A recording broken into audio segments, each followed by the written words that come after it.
এখন মামা দেখ সব সবজি ভাতা হয়েছে, সবজি ভাতা হয়েছে, লাল লাল আহা টমাটার।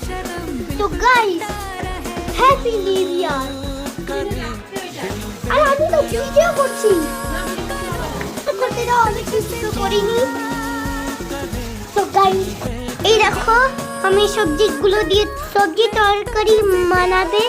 দেখো মামা মশলা রেডি করছে, আদা লঙ্কা জিরে বাটা, আর দেখো লাল লাল আহা টমাটার। সব সবজি ভাতা হয়েছে, সবজি ভাতা হয়েছে, ভাতা না ভাজা, ভাজা তো হয়ে গেছে। এখন সবজির তরকারি বানাবে, ঠিক আছে? গাইস দেখো এখন মামা ঢালবে, দেখবে দেখবে চারিদিকে তেল, আরেকটু তেল দিবে গাইস। দেখো দিয়ে দেবে। এখন দিবে জিরা ফোড়ন, এখন হচ্ছে মশলা দিবে, দেখবে গাইস।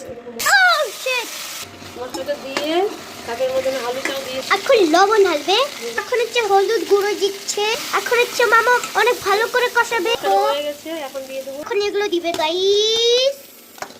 ও মাই গড, এখন ভালো করে কষিয়ে দিবে। তো এই দেখো গাইস এখন টমেটো দিয়ে দিল কেটে। এবার আবার একটু কষিয়ে নেবো, তারপর দিয়ে দেবো। দেখো গাইস আমার অনেক ফেভারিট হচ্ছে চপ্পল। তো কেমন লাগছে গাইস আমার চপ্পল বলো? দেখো গাইস সবজি রেডি হয়ে গেছে। তো গাইস হ্যাপি নিউ ইয়ার।